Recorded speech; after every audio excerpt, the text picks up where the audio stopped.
hormati bahwa panitia, terima kasih atas waktu yang diberikan pada saya, dan ini satu kehormatan bagi saya, di mana saya diminta untuk mengampu materi Undang-Undang Nomor 40 Tahun 99 tentang pers, ya, gitu. Ya, ini mahasiswa ya. Tangkap mahasiswa, saya senang begini. Jadi artinya bahwa kita akan pahami lebih lanjut tentang tugas kewenangan seorang jurnalistik, ya. Yang perlu dipahami bahwa seorang jurnalistik atau wartawan, baik wartawan online maupun tulisan, ya, itu tetap bernaung kepada Undang-Undang Nomor 40 Tahun 1999 tentang pers. Wah, ini saya udah kenalan dulu ya. Tapi sudah sebagian ada yang kenal atau ada yang belum. Jadi saya perkenalkan, siapa ya? Saya Pak Imam SBY, biasa dipanggil itu. Dulu saya pernah menjadi anak buahnya Pak Imam Santoso. Ini beliau ya, yang di depan. Di media kontak. Ya Pak Imam ya? Ya, di media kontak. Kemudian proses perjalanan karir saya sambil jadi wartawan, saya kuliah lagi. Selesai saya kuliah di S1 Ilmu Hukum, kemudian tetap masih dulu cari peluang lain. Saya membuat lembaga swadaya masyarakat, Badan Investigasi Keuangan Rakyat Indonesia. Dulu juga bikin LSM Peduli Pendidikan Kabupaten Pemalang, dan pernah masuk di dalam struktural media Pemalang Post, majalah Pemalang Post, Pak. Saya email redaksi zaman Pak Munir, bupatinya, begitu. Baik, saat ini saya menjadi dosen, dosen tetap tentunya di Sekolah Tinggi Ilmu Hukum dan Politik Pelopor Bangsa, mengampu mata kuliah banyak, Fakultas Hukum, ya. Kemudian menjadi mediator non hakim Pengadilan Negeri Pemalang, mediator non hakim Pengadilan Negeri Batang, mediator non hakim Pengadilan Negeri Purbalingga, mediator non hakim Pengadilan Agama Pemalang. Itu.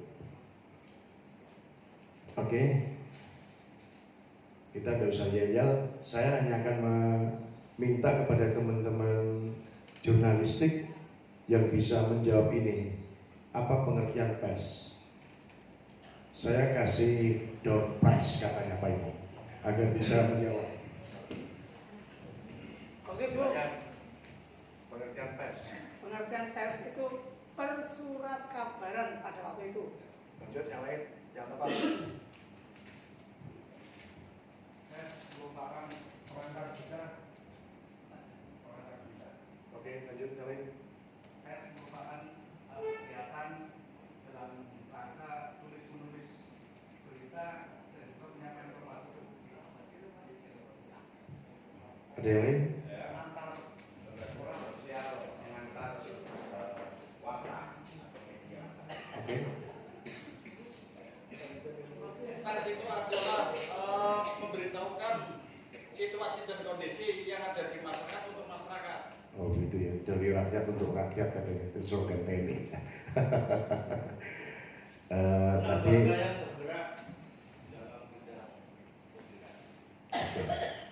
lembaga yang bergerak dalam publikasi, pengantar berita, Semua kegiatan tentang pemberitaan. Coba Mas Alwi.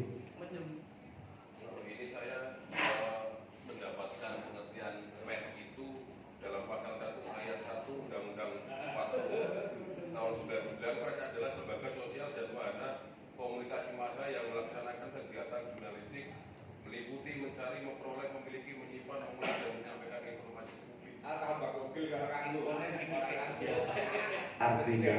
Artinya rekan jurnalistik mau pakai Google, mau baca sesaat, chipnya adalah AWIN-nya. Ya, buat Mas Alwi, silakan Mas. Dengar pinter-pinter. Yes! Yes! Ya, oke. Kita nanti ada tes lain. Oke, ini pengertian pers sendirian.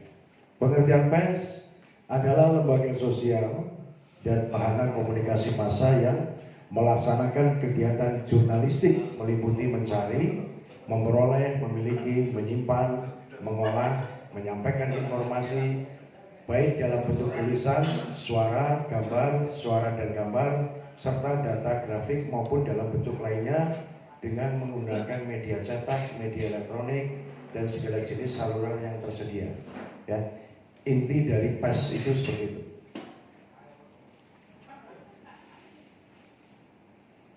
Kemudian kita bicara Undang-Undang Nomor 40 Tahun 99 tentang pers.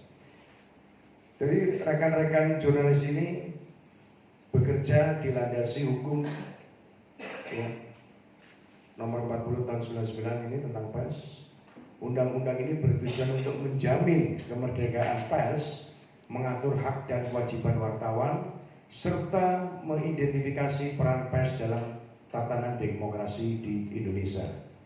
Ya, artinya rekan-rekan jurnalis ini tidak liar. Ya, rekan-rekan jurnalis bekerja berdasarkan perintah undang-undang. Gitu. Jadi tidak usah khawatir. Ya, oke. Pada pasal 1 memberikan definisi sebagai istilah kunci dalam undang-undang ini seperti pers ini tadi, perusahaan pers, wartawan, hak tolak, sensor dan sebagainya. Pers didefinisikan sebagai lembaga sosial dan wahana komunikasi yang melaksanakan kegiatan jurnalistis meliputi mencari, memperoleh, memiliki, menyimpan, mengolah dan menyampaikan informasi. Itulah tugas pers. Ya. Fungsi, asas, fungsi dan hak, kewajiban dan peran pers. Asas pers ini prinsip demokrasi, keadilan dan supremasi hukum sebagaimana tercantum dalam pasal 2 Undang-Undang Nomor 40 Tahun 1999 ya. Jadi asas ini mengatur pers harus bertindak sesuai dengan ketentuan hukum dan norma yang berlaku serta menjadi bagian penting dalam menjaga keberlangsungan demokrasi. Asas pers ini mencerminkan prinsip dasar yang menjadi landasan dalam menjalankan kegiatan jurnalistik di Indonesia. Jadi pers merupakan salah satu elemen penting dalam kehidupan demokrasi dan kemerdekaan berekspresi. Ya. Asas ini memberikan arah bagi teman-teman jurnalis untuk beroperasi dengan menjaga kebebasan dan tanggung jawab sosialnya. Ya. Nanti kita akan bicara hak dan kewajiban. Ini ada asas kemerdekaan. Ya. Asas ini berarti pers bebas dalam menjalankan fungsinya tanpa adanya campur tangan dari pihak manapun, baik dari pihak pemerintah, swasta maupun individu. Saudara bebas. Ya, kemudian kemerdekaan pers bertujuan untuk memastikan bahwa media dapat melaporkan fakta dan menyampaikan opini secara objektif, jujur dan bertanggung jawab tanpa ada tekanan atau sensor. Kemerdekaan ini dilindungi oleh undang-undang. Ya. Namun tetap harus sesuai dengan hukum dan kode etik yang berlaku. Karena di dalam undang-undang pers ini juga ada kode etik jurnalistik namanya, ya. Oke. Asas demokrasi. Jadi pers memiliki peran penting dalam mendukung asas demokrasi. Demokrasi yang sehat membutuhkan keterbukaan informasi, partisipasi publik serta pengawasan terhadap kekuasaan. Jadi pers berfungsi sebagai sarana untuk menyampaikan informasi, mendorong partisipasi publik dan menjadi alat kontrol sosial. Pers harus menjamin bahwa semua kelompok masyarakat memiliki kesempatan yang sama untuk bersuara dan berpartisipasi dalam kehidupan bernegara. Ini asas pers, kemudian asas keadilan, asas profesionalisme, ya, asas keseimbangan dan kebenaran. Artinya di sini pers harus selalu menyampaikan berita dengan asas yang seimbang, asas kebenaran. Jadi keseimbangan berarti memberikan ruang yang cukup bagi semua pandangan atau pihak yang terlibat dalam suatu masalah. Sedangkan kebenaran berarti setiap berita yang disampaikan harus berdasarkan fakta yang dapat diverifikasi. Jadi harus benar-benar melakukan investigasi. Pers bertanggung jawab untuk memastikan bahwa informasi yang mereka sajikan kepada publik adalah informasi yang benar dan tidak menyesatkan. Ya. Kemudian asas kepentingan umum. Ini asas kepentingan umum yang mengharuskan teman-teman jurnalis untuk memberikan informasi yang bermanfaat bagi masyarakat secara luas. Jadi pers harus memprioritaskan informasi yang relevan dengan kehidupan publik dan yang dapat membantu masyarakat membantu keputusan yang lebih baik.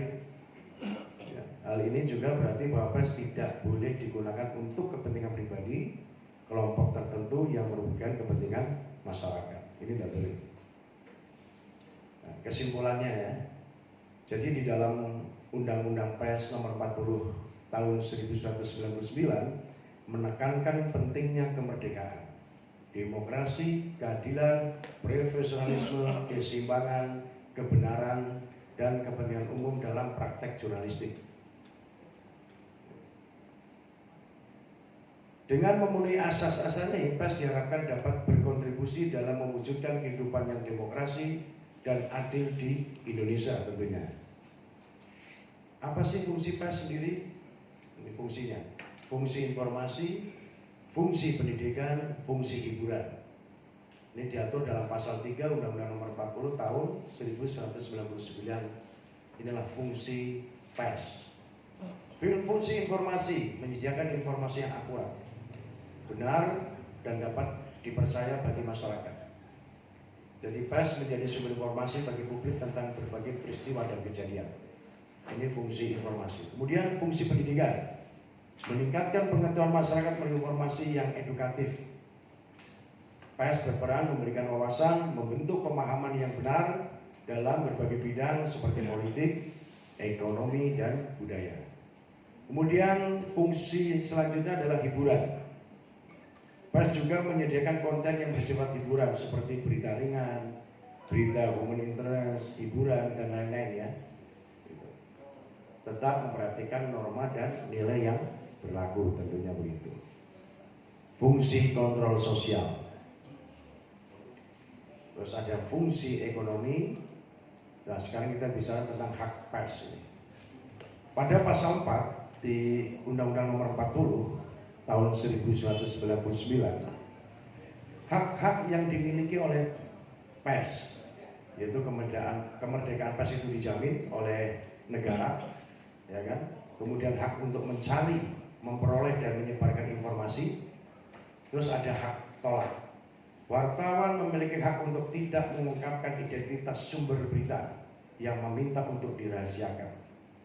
Demi melindungi narasumber, hak ini bertujuan untuk menjamin kebebasan pers dalam mengumpulkan informasi yang berharga bagi publik.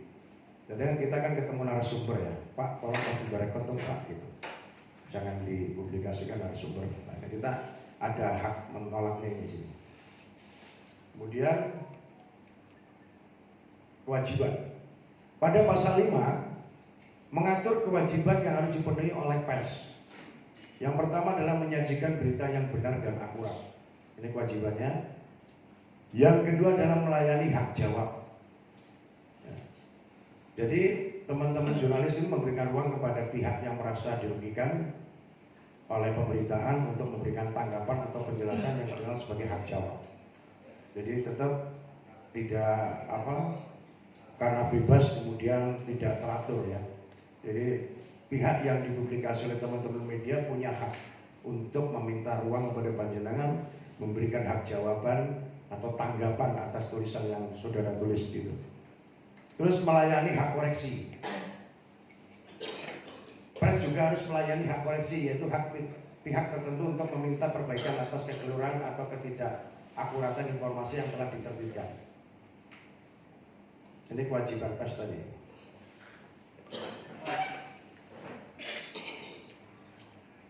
Ini materinya kita banyak, tapi waktunya sedikit Pak Imam ya. Oke, mendorong partisipasi publik, memberdayakan masyarakat, mewakili kepentingan publik. Kesimpulannya ya, asas fungsi hak kewajiban dan peran pers yang diatur dalam Undang-Undang Nomor 40 menegaskan bahwa pers memiliki posisi yang sangat strategis dan strategis dalam menjaga demokrasi, mendorong partisipasi masyarakat dan menjalankan fungsi kontrol sosial. Ya, jadi kemerdekaan pers merupakan hak yang diakui secara hukum dan diimbangi dengan tanggung jawab untuk menyediakan informasi yang benar, akurat dan bermanfaat bagi masyarakat. Tadi ada pers, ada wartawan. Ini dalam undang-undang pers ini diatur dalam pasal 7. Wartawan memiliki kebebasan dalam menjalankan profesinya dan bertanggung jawab terhadap hasil karyanya. Jadi tulisan rekan-rekan wartawan ini sekalipun memiliki kebebasan dalam menjalankan tugasnya dan bertanggung jawab terhadap hasil karyanya.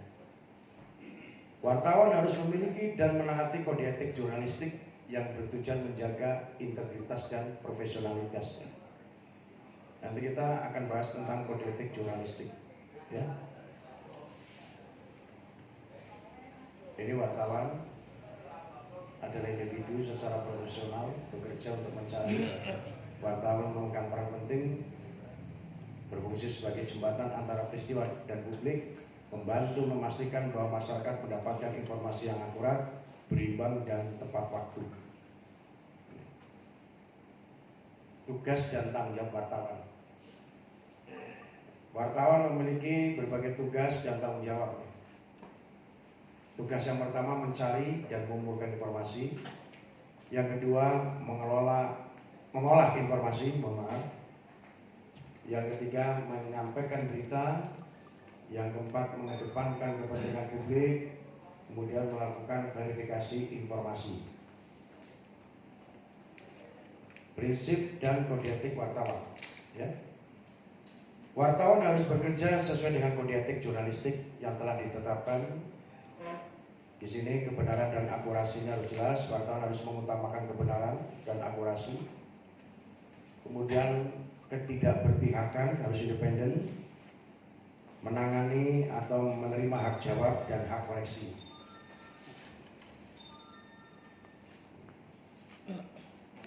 Terus perlindungan sumber informasi, menghindari plagiarisme. Jadi mengambil karya orang lain tanpa izin. Ya. Setiap informasi atau kutipan yang diambil dari sumber lain harus disampaikan dengan jelas untuk menghormati hak kekayaan intelektualnya. Karena tadi disampaikan bahwa menjaga dan bertanggung jawab atas karya tulisnya. Ini maksudnya di sini. Menghindari copy paste. Ya. Gitu.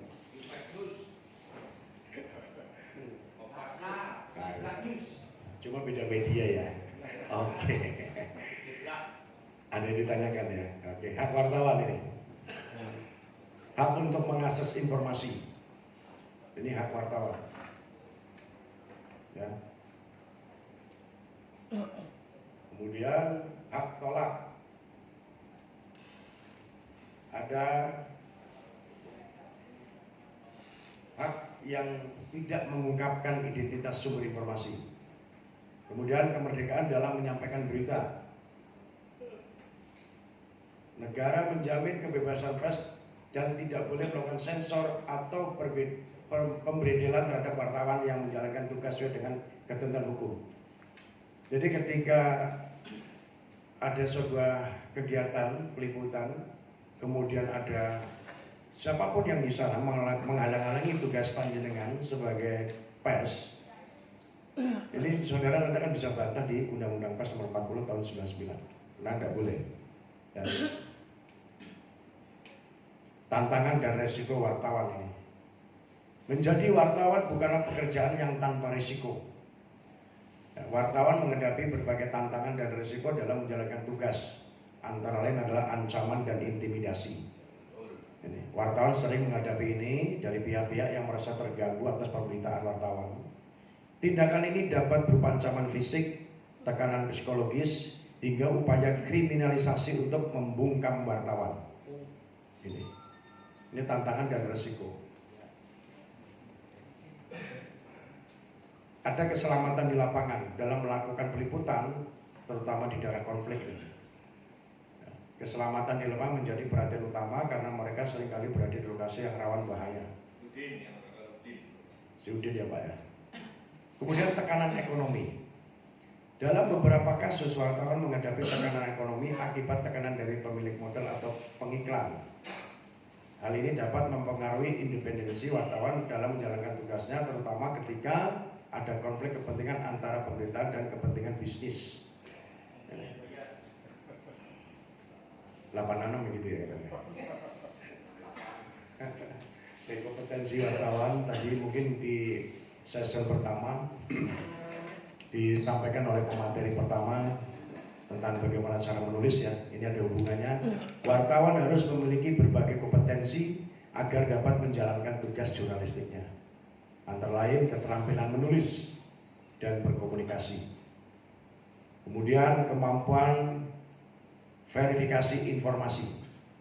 Jadi kemampuan menulis dan berkomunikasi secara efektif adalah keterampilan dasar yang harus dimiliki teman-teman wartawan. Nulisnya bisa, wawancaranya nggak bisa. Wawancaranya bisa, nulisnya nggak bisa. Nah kan biasa terjadi ya. Nah itu tadi. Wawancaranya bisa. Ya, harus belajar. ya harus belajar. Oke. Kemudian ada kemampuan verifikasi informasi. Jadi wartawan ini harus memiliki kemampuan untuk memverifikasi setiap informasi yang diterima. Ya, hal ini sangat penting agar berita yang disampaikan dapat dipertanggungjawabkan dan tidak menyesatkan. Ini harus mampu memilah-milah begitu.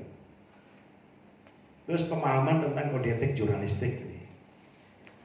Jadi untuk wartawan ini harus paham betul tentang kode etik jurnalistik.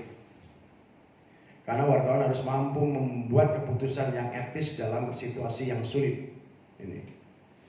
Pemahaman terhadap isu sosial, politik, dan hukum. Wartawan juga harus memahami isu-isu sosial, politik, ekonomi, dan hukum yang berkembang di masyarakat tentunya. Karena pemahaman ini akan membantu untuk menyajikan berita yang komprehensif dan berkontribusi dalam mencerdaskan kehidupan bangsa. Oke, kesimpulannya ya. Wartawan adalah ujung tombak dalam dunia pers yang memiliki tanggung jawab besar dalam menyajikan informasi yang akurat, berimbang, dan bermanfaat bagi publik. Dalam menjalankan tugasnya, wartawan diatur oleh kode etik dan memiliki hak-hak tertentu untuk melindungi kebebasan dan profesionalisme, namun mereka juga menghadapi berbagai tantangan dan risiko yang membutuhkan keberanian serta komitmen yang tinggi. Jadi wartawan yang kompeten dan etis adalah kunci penting dalam menjaga kemerdekaan pers dan mendukung kehidupan demokrasi di Indonesia. Ini kesimpulan tadi. Perusahaan pers Sarawak, banyak ada Dewan Pers. Kita sering mendengar ya bahwa ada istilah Dewan Pers ya. Jadi Dewan Pers itu apa sih? Ini lembaga yang dibentuk berdasarkan Undang-Undang Nomor 40 ya, tahun 99 tentang pers dengan tujuan mengembangkan kemerdekaan pers dan meningkatkan kehidupan pers nasional yang profesional, bertanggung jawab, dan sesuai dengan prinsip jurnalistik. Jadi Dewan Pers merupakan lembaga independen yang tidak terikat oleh kekuasaan pemerintah, politik, atau kepentingan tertentu. Ini ada Dewan Pers di sana. Tugas fungsi Dewan Pers melindungi kebebasan pers, melakukan pengkajian terhadap pers sendiri,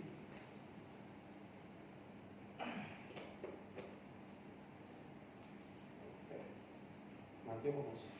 Enggak ya, enggak. Habis mas.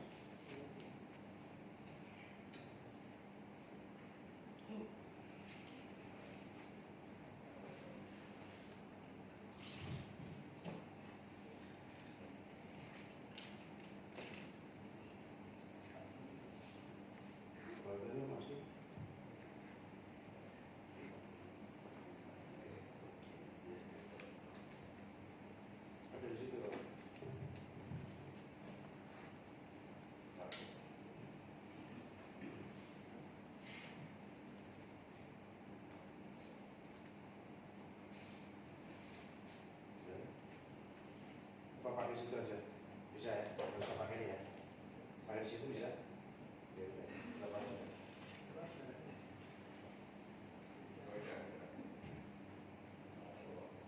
Dewan Pers menetapkan dan menegakkan kode etik jurnalistik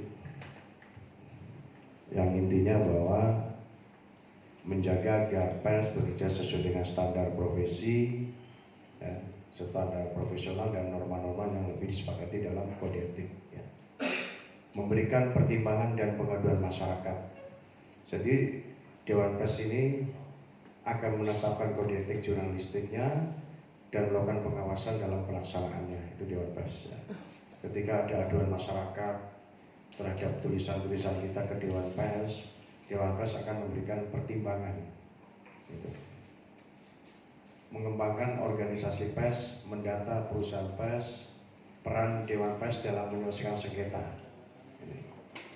Jadi Dewan Pers ini punya peran menyelesaikan sengketa antara pers dan masyarakat. Gitu. Ketika ada masalah, Dewan Pers berkewajiban untuk melakukan upaya penyelesaian secara mediasi. Jadi mendampingkan kedua belah pihak agar mencapai kesepakatan bersama. Ya, kemudian ada adjudikasi, yaitu melakukan penilaian terhadap kasus dan memberikan rekomendasi penyelesaian yang adil dan berimbang. Dalam penyelesaian sengketa, Dewan Pers mengutamakan penyelesaian secara damai dan menghindari proses hukum yang bisa mempersulit kemerdekaan pers. Jadi ini sangat luar biasa teman-teman media atau teman-teman jurnalis, ya, ketika dihadapkan dengan persoalan hukum.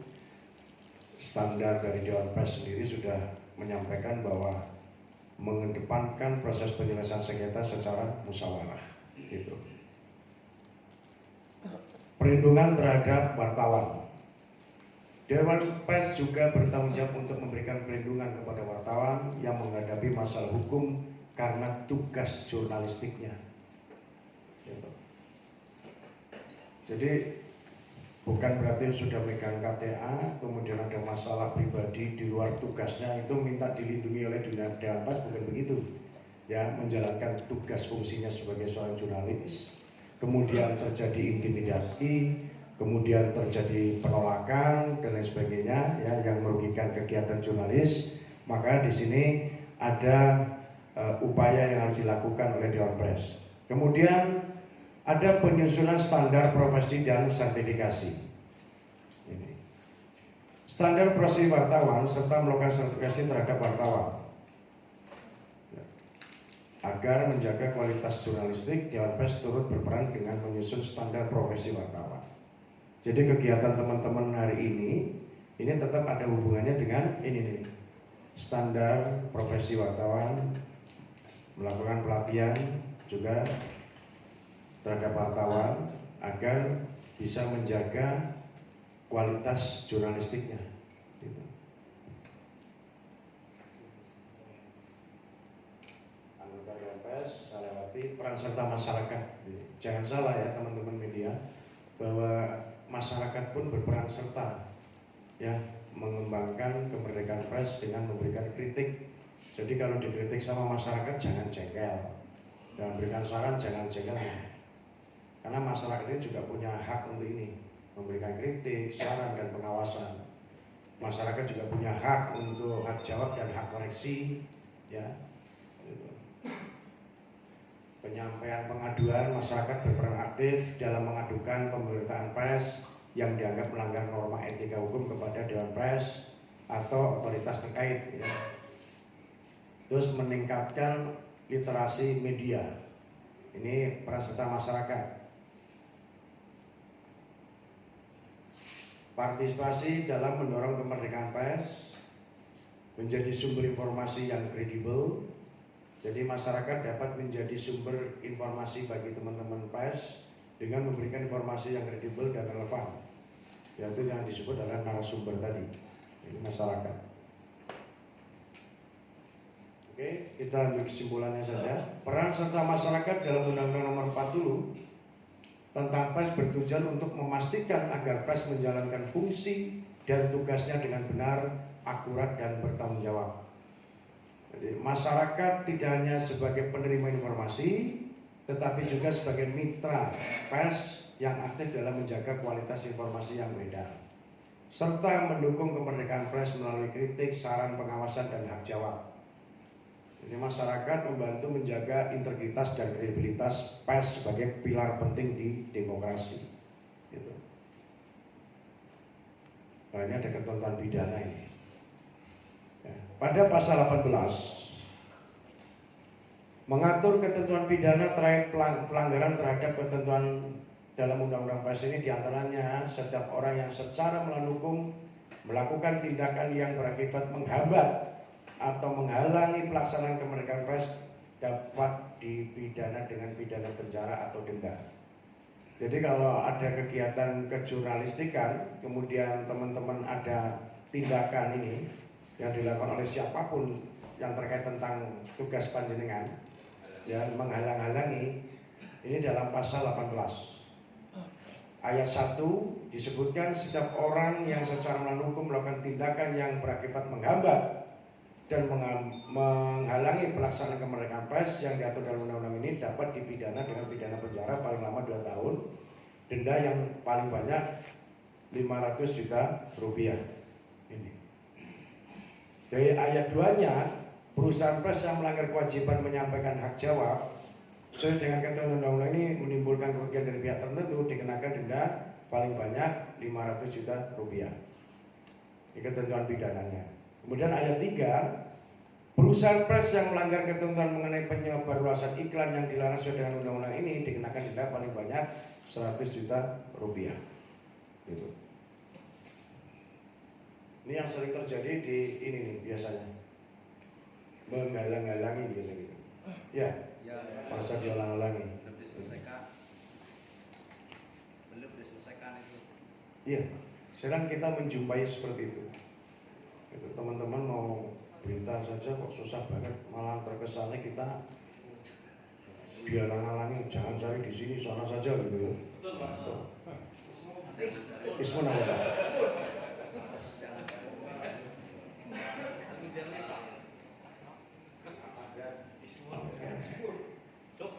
Jadi, ini kembali ke kode etik jurnalistik ya.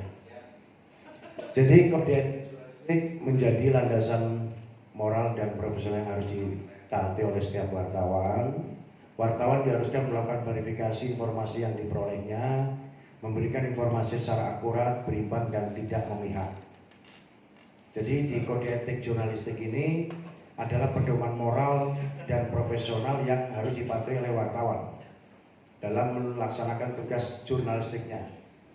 Jadi kode etik ini bertujuan menjaga integritas, kredibilitas pers serta melindungi hak masyarakat atas informasi yang benar dan bertanggung jawab. Ini ada poin-poin yang nanti akan saya sampaikan. Ini poin-poin penting dari kode etik jurnalistik: kebenaran dan akurasi, independen dan tidak memihak, terus perlindungan terhadap sumber informasi, hak jawab dan hak koreksi, menjaga kesusilaan dan kepatutan. Jadi wartawan harus menghormati norma-norma kesusilaan yang berlaku di masyarakat. Isi berita tidak boleh melanggar norma agama, moral dan hukum, serta harus mempertimbangkan dampak psikologis yang mungkin timbul pada pembaca atau pemirsa. Tidak melakukan plagiarisme, tadi disebutkan, menghindari konflik kepentingan, tidak menyebarkan ujaran kebencian dan diskriminasi, tidak boleh, menjunjung tinggi hak asasi manusia, tidak mencampur adukan fakta dan opini. Ini sering terjadi. Ya. Jadi dalam penulisan berita, wartawan harus mampu membedakan antara fakta dan opini. Ada yang bisa menjelaskan enggak? Perbedaan antara fakta dan opini. Silakan. Fakta itu apa? Fakta itu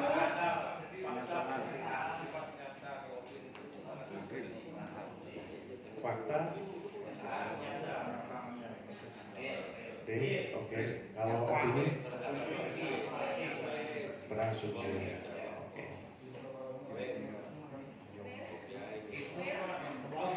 Ya. Fakta dan opini. Ya tadi kalau fakta adalah Opanane. Objek ya. Kalau opini? Subjektif ya. Oke. Ulang Kita sare. bahas nanti. Oke. Lah ini diakui enggak? Tidak menerima amplop. Wartawan tidak boleh menerima amplop dalam bentuk apapun yang dapat mempengaruhi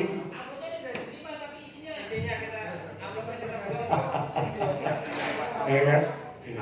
Ini masuk dalam kode etik jurnalistik, Pak. Ya. Oh, di sana.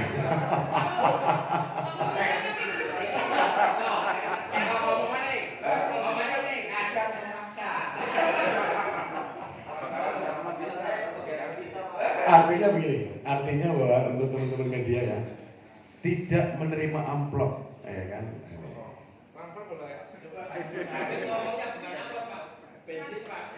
Oh, bensin ya, bukan amplop ya.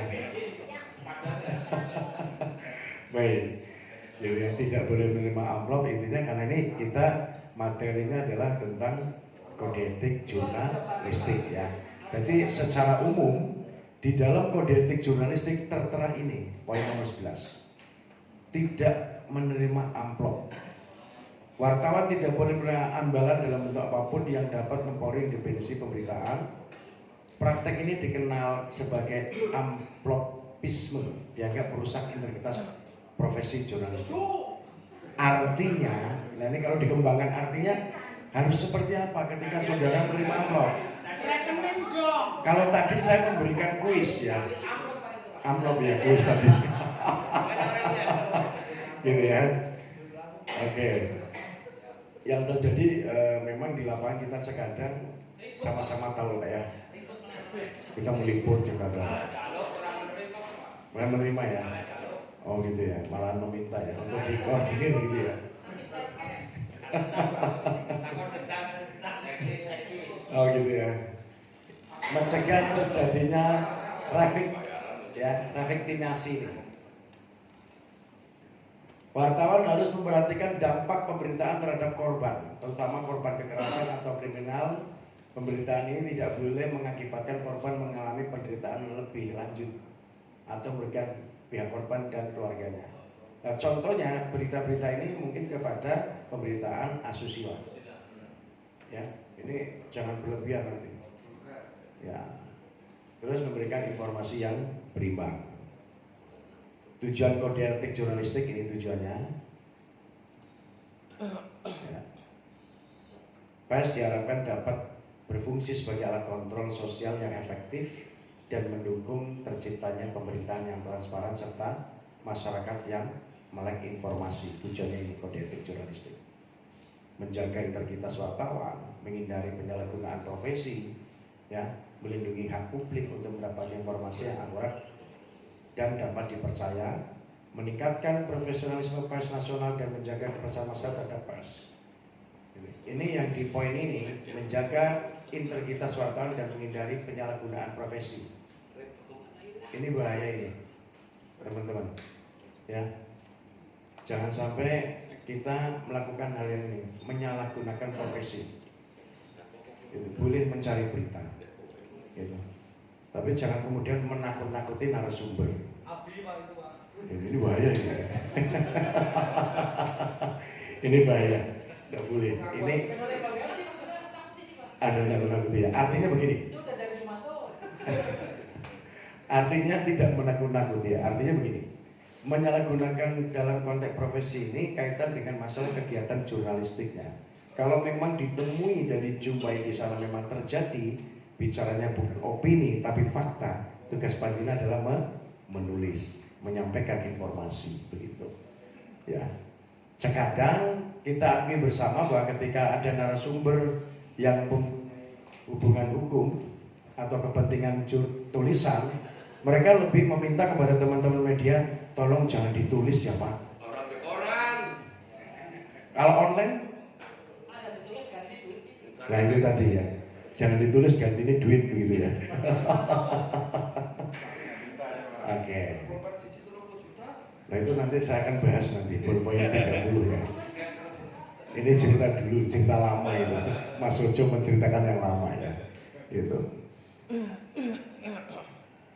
Oke, kita pikir dulu nih. Waduh.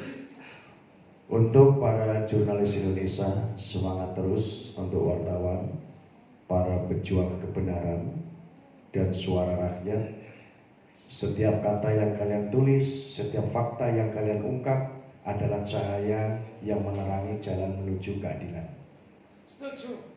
Meski tantangan tak sedikit, kalian berdiri teguh di garis depan demi memastikan publik mendapatkan informasi yang jujur dan berimbang.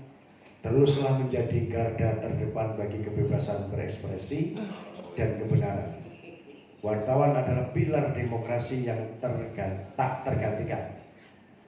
Oke, tetap teguh, tetap kritis, dan ingat bahwa kebenaran selalu memiliki kekuatan untuk mengubah dunia.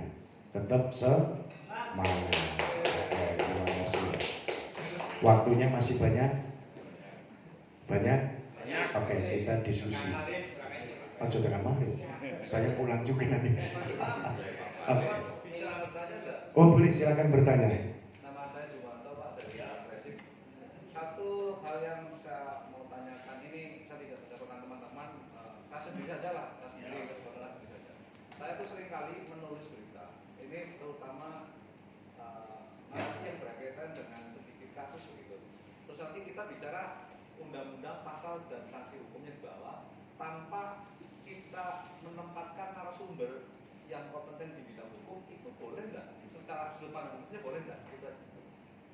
Oke, dalam penulisan hukum sebaiknya, karena gini, teman-teman wartawan ini bukan berarti tidak melek hukum, tahu dong, ya kan? Karena jenengan kan tadi disampaikan adalah bagian daripada pilar negara yang keempat, jadi harus tahu semua nih. Cuma memang di dalam pemberitaan yang hubungannya tentang peristiwa hukum, sebaiknya ada narasumber yang memang berkompetens ya untuk menjelaskan pasal per pasal. Karena apa? Jenengan ini menyampaikan berita berdasarkan fakta, pendapat, kan gitu, narasumber, pendapat ahli, pendapat siapapun di sana, bukan nah ini tadi. Walaupun faktanya saudara tahu bahwa saya baca loh Pak, ini tentang KUHP, tentang kitab undang-undang hukum pidana, bahwa ini begini-begini, saya copy paste gitu. Ya kan? Tapi akan lebih saya dikhawatirkan begini. Karena tadi Pak Imam Witi menyampaikan, kita kenapa sih selalu menulis dengan istilah diduga. Betul Pak tadi ya. Diduga itu artinya apa? Karena kita mengenal di hukum Indonesia itu malah asas praduga tak bersalah Pak. Ya kan? Saya khawatir ketika itu tidak ada narasumber yang berkompeten di situ, si pembaca secara umum yang tidak punya hubungan konflik hukum tidak ada masalah. Tapi sing lagi gawe ana masalah, dia merasa punya masalah. Loh kok wartawan nulisnya pasal ini loh. Sopo ini? Berarti kita secara tidak langsung mencoba menyampaikan informasi secara tertulis, ya kan, yang membuat tidak nyamannya si pelaku itu tadi. Tapi kalau narasumbernya tepat, saya yakin tidak ada masalah dan pelaku pun memahami. Misalkan kejadian pidana nih, kita harus ke Humas Polri gitu misalkan. Terus datanglah ke sana, klarifikasi. Itu karena itu hak panjenengan. Loh, kalau polisi tidak mau, itu tadi saya sebutkan pasal berapa. Kita cek feedback ke belakang. Satu pertanyaan, tadi sudah ada kuis satu ya. Ini kembali pertanyaan Bapak saya jawab, saya bertanya. Pasal berapa? Pasal berapa yang berhubungan tentang hak dan kewajiban panjenengan, ya kan?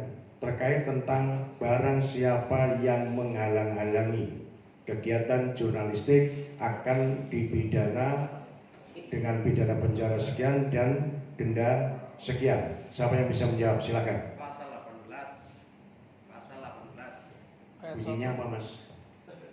Bunyinya, buka Google. Pasal 18 ayat 2. Bunyinya. Siapa? Secara nyata, secara langsung atau tidak langsung menghalang-halangi kerja jurnalistik, maka bisa dituntut 2 2 tahun penjara dan denda 500 juta rupiah. Betul Mas. Berarti siapa dulu ini tadi? Rektor dulu. Ini dulu ya. Nah sekarang saya tanya ke Bapak. Sudah tahu Pak, Undang-Undang Pers itu undang-undang nomor berapa? Nomor 40 tahun 99, ngelotok gosip. Oke, thank you. Yang lainnya Saya nggak mau terima amplop, Bung. isinya dilihat dulu. Oke, ya ada pertanyaan lain? Silakan. Monggo, depan ini, depan ini. Saya kasih barisan depan ini satu. Pak, Baik. sebenarnya begini Pak, ketika ini terjadi langsung ketika waktu itu sengketa ini kan, namun bagaimana kami yang waktu konsultasi pada Pak Hakim, kepala Hakim yang itu beliau menjawab, namun kemudian tidak boleh kami wawancara hanya sebatas ngobrol. Apakah ini ketika ya memang akhirnya saya alhamdulillah apakah akhirnya ngomong lagi tak tulis itu sesungguhnya apakah memang demikian artinya bisa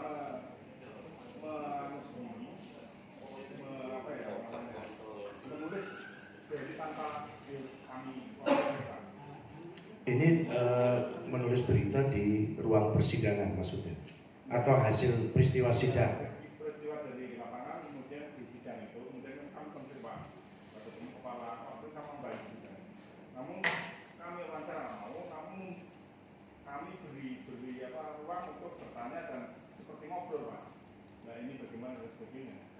Nah yang menjadi pertanyaan saya di sini adalah ketika kita harus acuan misalnya narasumber sementara narasumber tidak mau diwawancarai sebagai acuannya itu bisakah itu kami tuangkan apa yang dia sampaikan dengan cara melihat ataupun misalnya Ini tergantung konsep pemberitaannya Bapak. Kalau tadi kan Bapak mencari berita itu yang sudah artinya masih di dalam proses hukum, masih dalam proses hukum, di mana proses hukumnya ini kan perkaranya apa Pak? Perkara antara yang pemodal yang punya itu sama yang sub itu. Oke, ini untuk apa namanya pemberitaan yang masih dalam proses hukum. Kita sering dengar di depan pengadilan ya. Kalau teman-teman mau belajar di pengadilan boleh. Jadi pengadilan ini memberikan ruang sidang terbuka. Di ruang sidang terbuka, sekali-kali teman-teman media datang, Pak, izinkan kami untuk melakukan peliputan pada sidang terbuka ini, Pak. Itu boleh. Karena kita bicara hakim, berarti posisi hakim berada di tempat, sedang ada di ruang sidang. Sehingga secara langsung Bapak bisa live streaming, bisa menulis ketika majelis hakim memperbolehkan. Prinsipnya adalah izin. Loh Pak, kalau nanti saya tidak boleh meliput katanya dalam undang-undang menghalangi misalkan ya. Nanti kita akan lihat ini sidang tertutup atau terbuka. Kalau tertutup berarti memang kita juga diatur oleh Undang-Undang Pers nomor 40 yang kaitan tentang pemberitaan hubungannya tentang asusila, kesusilaan tadi Pak ya. Jadi tertutup lah. Adapun mengenai masalah pemberitaan sebenarnya tergantung jenengan saja. Ketika jenengan mau nulis berita sidang terbuka, minta izin di depan majelis hakim, ya Pak kami melakukan peliputan karena di Pemalang ini kok tingkat kejahatan narkoba semakin tinggi, putusannya seperti apa Pak? Kami juga kepengen mencari berita di sini. Izinkan kami untuk melakukan peliputan dalam kasus-kasus narkoba. Itu kan ada hubungannya tentang menyampaikan edukasi pada masyarakat, gitu. Dan saya yakin tidak akan dihalangi Pak. Ya, tapi kalau tadi Bapak bicara di luar persidangan, ngobrol dengan seorang hakim, lah ini kan bukan narasumber Pak. Narasumber adalah para pihak yang berperkara itu. Kalau hakim ini dikedudukan sebagai orang yang netral, ketika Bapak mau melibatkan hakim untuk komen di sana, Bapak langsung di posisi pas sidang. Pas saat sidang Bapak di situ izin, Bapak di situ liput. Ya kan? Jadi menurut majelis hakim mengatakan bla bla bla berdasarkan fakta nah itu tadi, berdasarkan fakta bukan opini. Oke, lanjut yang lain. Ya.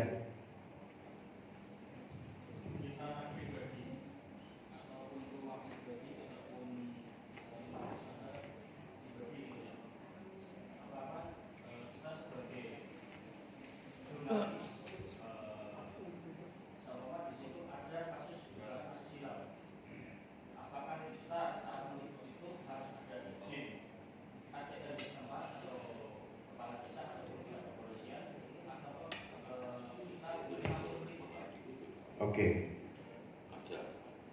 Ketika bicara tentang peliputan lokasi usaha, misalkan hotel, ya kan? Gitu.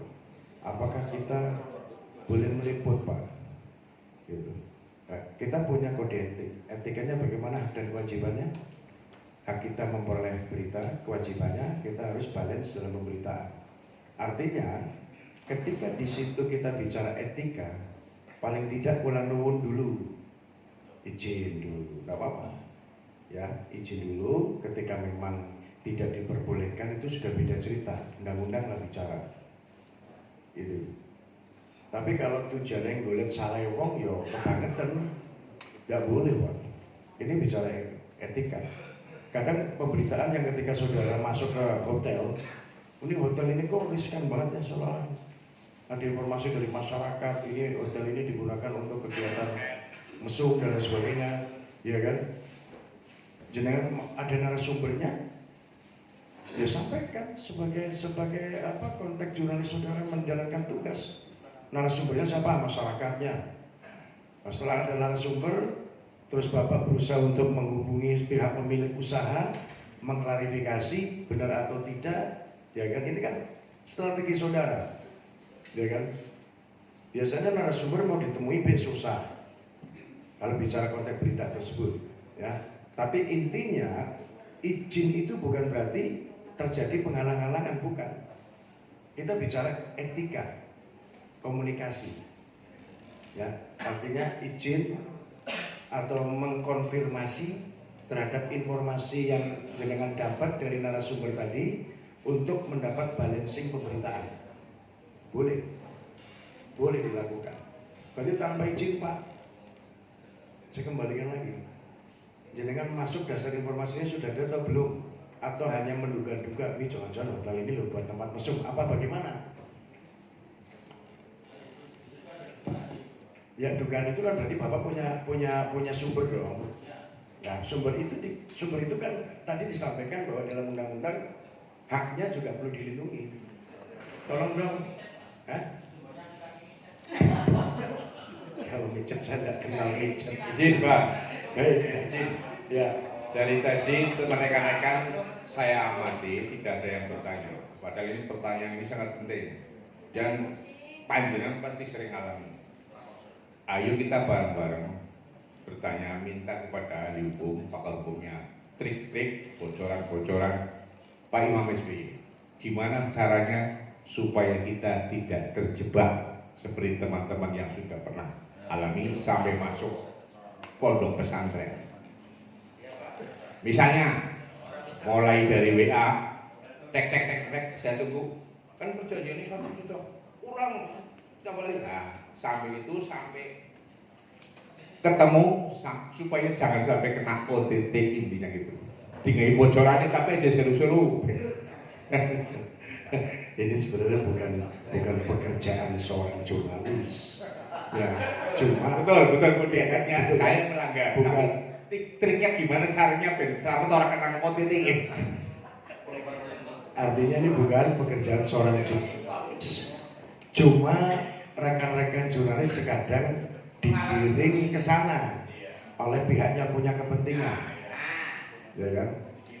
Digiring ke arah bagaimana saudara biar tidak independen dan bisa dibungkam, ya kan? Artinya gitu kan?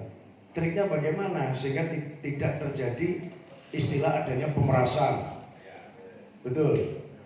Kemudian ada OTT tadi, ya kan? Saya tidak akan sampaikan ini Pak, karena bahaya Pak saya.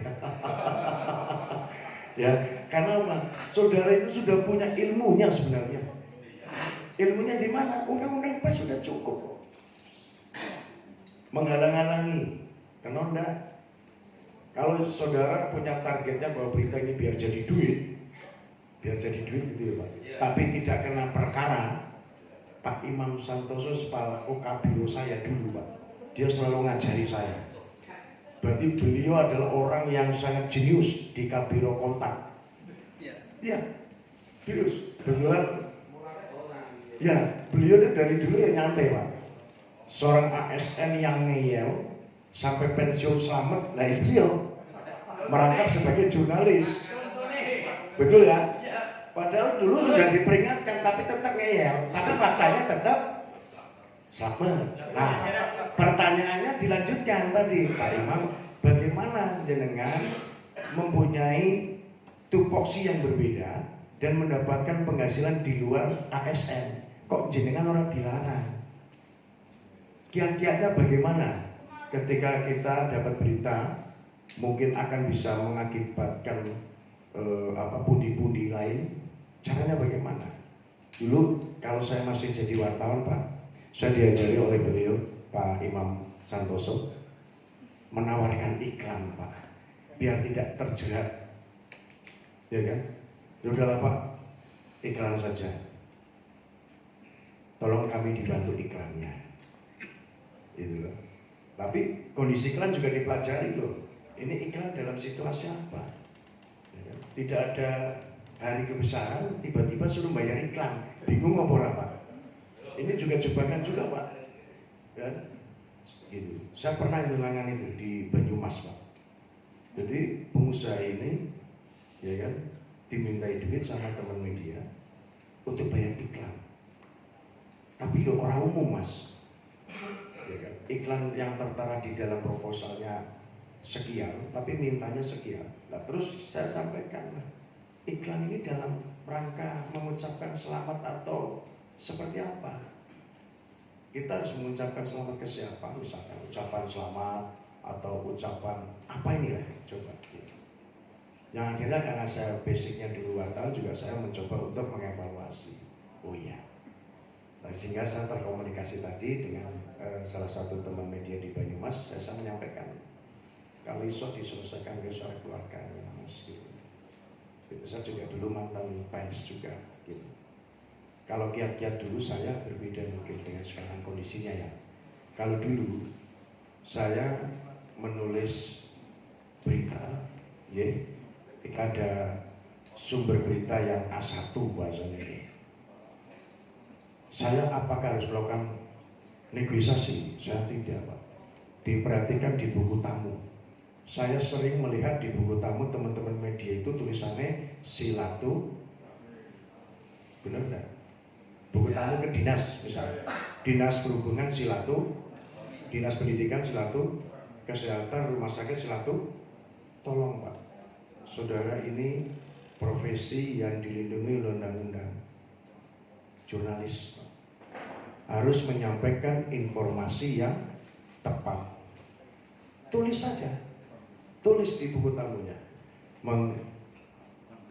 konfirmasi, mengklarifikasi terkait dugaan tindak pidana korupsi. Tulis saja. Kenapa harus silaturahmi?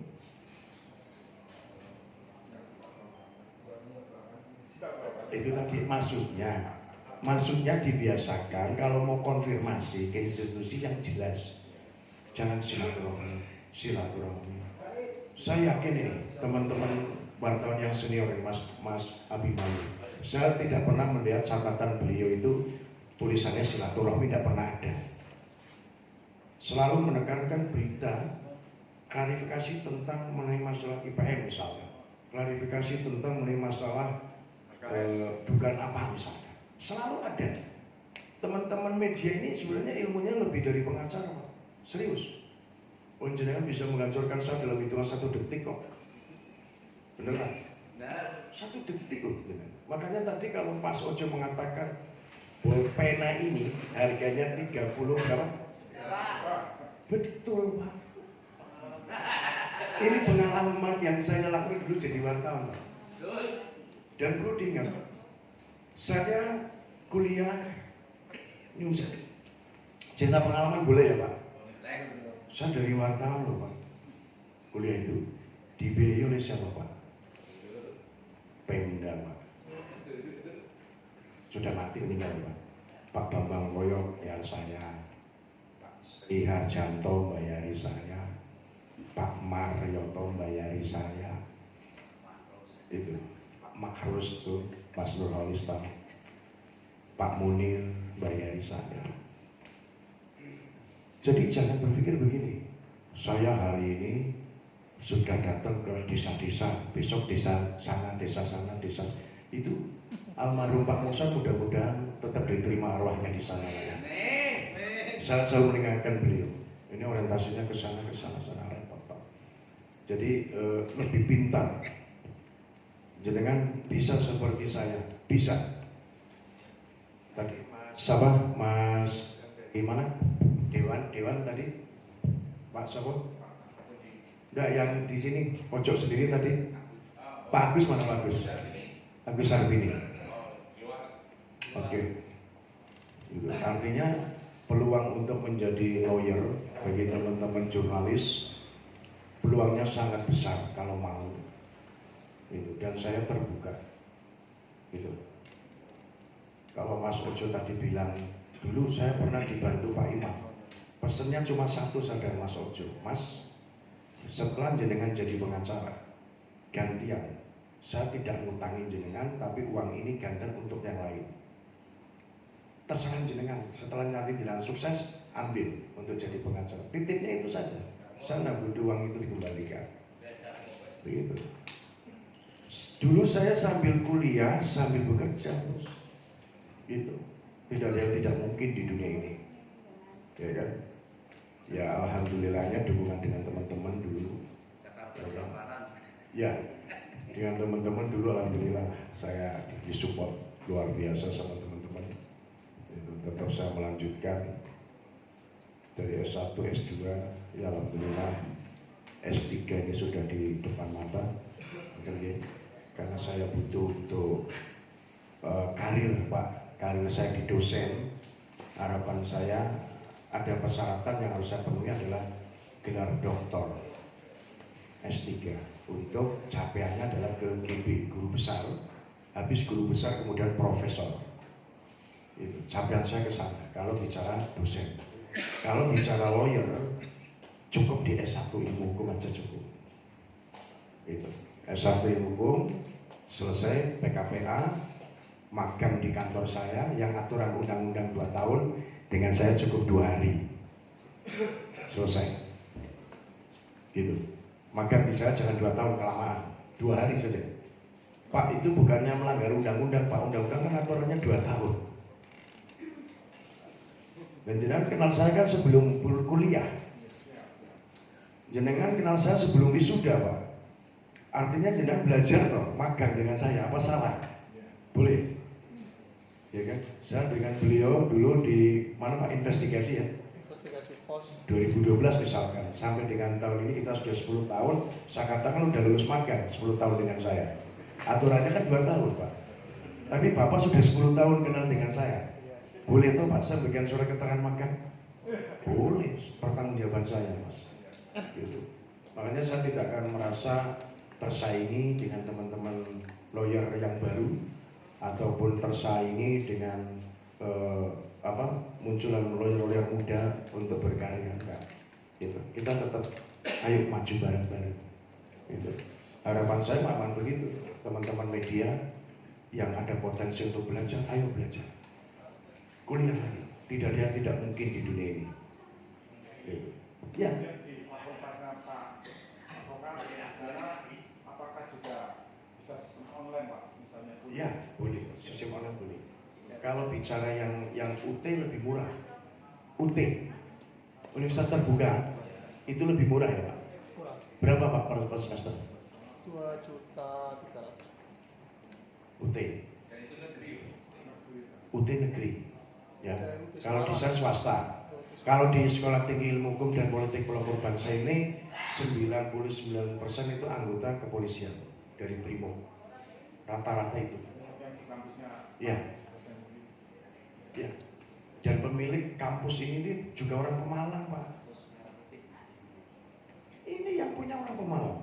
Beliau masuk di jajaran staf ahli kepresidenan. Ya, Pak Muldoko. Yang punya, Pak, orang Belik, Pak. Betul ya, Pak Amar. Minta bantuan sama orangnya sendiri kok susah, nggak mungkin toh, Mas. Ya, orang Belik itu yang punya.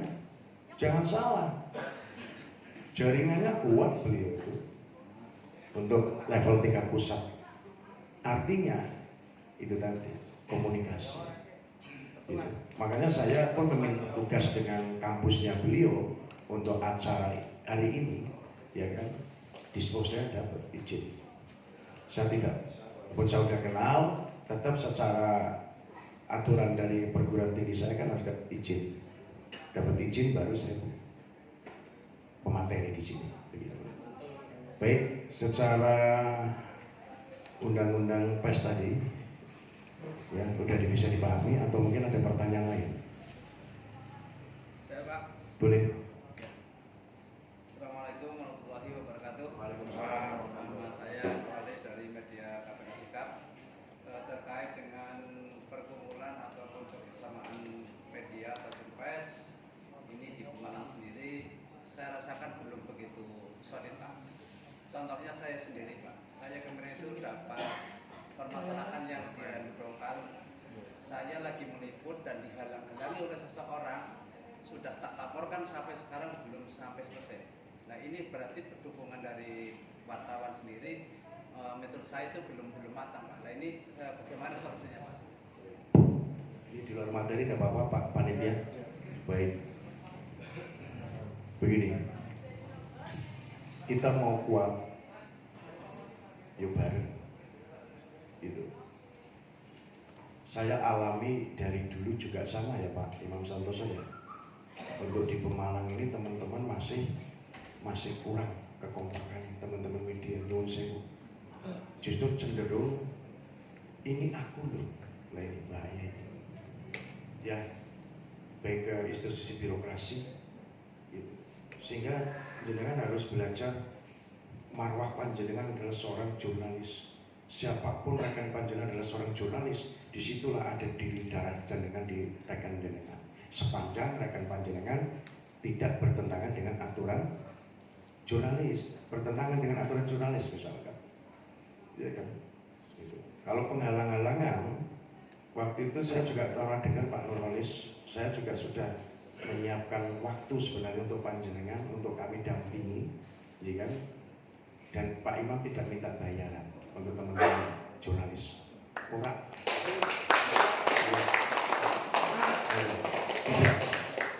Dan memang dalam hal ini secara hukum menjadi kewajiban saya balas budi saya kepada teman-teman jurnalis ya dimanapun, bukan hanya di Pemalang Pak.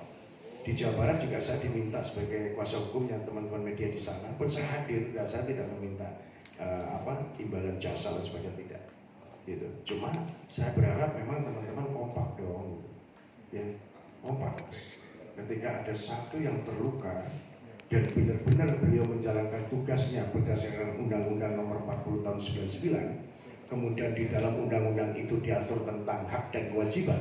Ketika ada sanksi pidana menghalang-halangi tugas seorang jurnalistik, di sana yang harus kita perjuangkan. Coba nilai kesepakatan kebersamaan panjenengan di mana? Itu saya kembalikan ke marwah organisasi, ya, gitu. Saya dari dulu loh pengennya bagaimana bersatu teman-teman ini. Ayo lah. Gitu. Saya yakin kuat nanti, akan semakin kuat. Kemarin ada beberapa masukan juga sih dari teman-teman bahwa di posisi ke depan ini kita kan ada kode etik jurnalistik ya. kalau bisa di Pemalang ini setelah ada penggabungan media ini, teman-teman media dari manapun berada, ada namanya Dewan Kode Etik. Kalau bisa dibikin Dewan Kode Etik Jurnalistik Kabupaten Pemalang. Gitu. Dan nanti diminta itu, nanti saya akan bantu ke Dewan Persnya. Boleh enggak? Nah, Dewan Kode Etik Jurnalistik unsurnya masyarakat, Thomas, toga, tokoh agama, tokoh jurnalistik, tapi pemerintah nggak boleh mas ketua, ya. Dan di situ tugasnya apa? Ketika nanti dari Dewan Kode Etik Jurnalis Kabupaten Pemalang menerima pengaduan dari masyarakat, nyun sewu, ketika ada oknum pers melakukan pelanggaran kode etik jurnalistik, yang akan memutuskan Dewan Kode Etik tadi. Gitu. Tidak masuk ke apa lagi ya maksudnya? Iya, jadi tidak masuk ke pidana gitu loh Pak. Diupayakan begitu, jadi ada filternya. Ya, kalau kejadian kemarin teman-teman kita yang dihadapkan dengan proses hukum, kalau kode etik jurnalistiknya, Dewan Kode Etiknya sudah ada Pak. Saya yakin Dewan Kode Etik Jurnalistik bisa minta kepada penyidik Polres untuk dipertimbangkan kembali karena pelakunya adalah oknum jurnalistik. Akan kami sidang kembali, akan kami pidanakan secara putusan kami di Dewan Kode Etik itu tadi. Setuju. Termasuk di dunia lawyer juga begitu Pak, kecuali korupsi. Dunia lawyer begitu, ketika ada permasalahan, sidang kode etik dihadapkan, sanksinya diberhentikan, tidak bisa beracara selama 3 bulan dan mungkin seumur hidup. Gitu Pak, dari organisasi. Tapi kan ini kan penggabungan Pak, paling tidak kan nanti kan ada pembahasan rumusannya seperti apa, nanti kalau memang dibutuhkan ya saya siap membantu. Kembali untuk persatuan Pak Nurholis tadi, monggo teman-teman jurnalis, mau dibawa kemana baju panjenengan, mau dibawa kemana suara hati panjenengan, karena Pak, satu yang jelas sedang menjalankan tugasnya dihalang-halangi, kalau kemudian kita tidak ada antisipasi ya terhadap pergerakan-pergerakan hukum yang nyata, nanti yang ada jenengan juga akan diberi yang sama. Oh kait dora dibilani kok maling kowe. Ini nyun sewu, terima kasih, ini hanya masukan saya karena ada pertanyaan dari Pak Nurholis, saya jawab tadi, dan nanti bisa Pak Nurholis lain waktu komunikasi dengan saya kalau memang masih dibutuhkan untuk melakukan perjuangan atas pelaporan panjenengan, saya akan kawal tentunya bersama-sama dengan teman-teman media. Ya, saya rasa demikian. Terima kasih Bapak, waktu sudah cukup. Terima kasih. Assalamualaikum warahmatullahi wabarakatuh. Oke, terima kasih untuk Bapak Imam Subianto SMH selaku narasumber yang telah memberikan